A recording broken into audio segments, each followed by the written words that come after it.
rồi vén bụng lên. Vén cái bụng lên nào. Kéo áo xuống nào. Kéo áo xuống đi. Ôi chị làm gì thế này? Chị suốt ngày chỉ chuyện với lại game thôi. Chuyện với game thì không phải dục bao giờ nhỉ?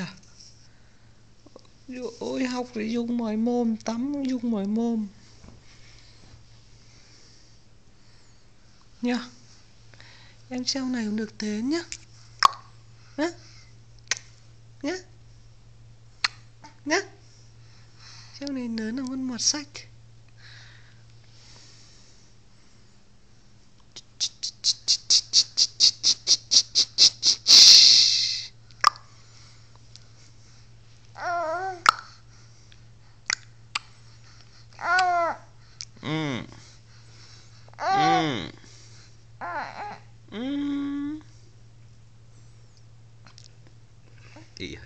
Ị mặt đỏ dặn phát.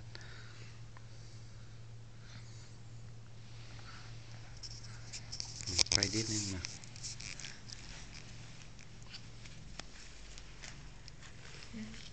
À. Củ khoai, củ khoai. Củ khoai, củ sắn. Mắng cái gì đấy? Quay một tí. Quay một tí nào.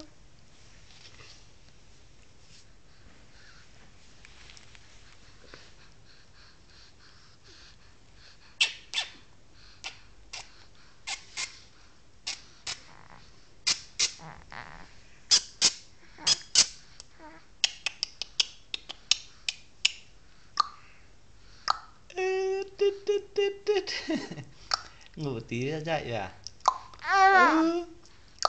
Dậy chơi chứ. Hôm nay thứ bảy chơi khuya nhỉ? Nào. Xem nào, chim con ạ.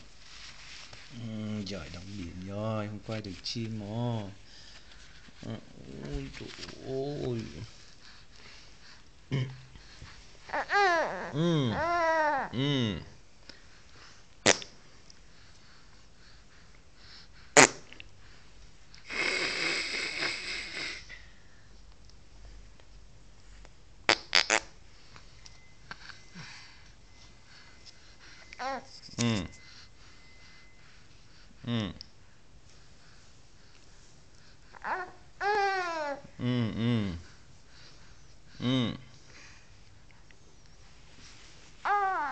Em hỏi chị đang làm gì kìa?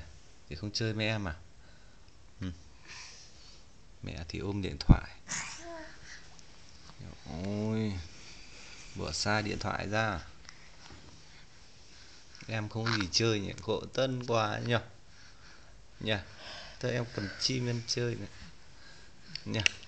Nào. Ui ôi gãy. Mai tắm nhá. Nào. Bỏ biển ra thì em cầm em chơi nhỉ. Em không có gì em chơi. Cầm bỏ ra. Nào, bỏ ra cầm em chơi. Không có gì chơi, buồn quá nhỉ. Đây.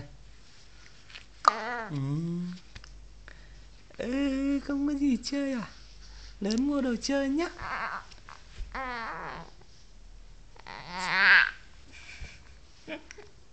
Buồn à? Không gì chơi à? Hở rốn này. Hở rốn này.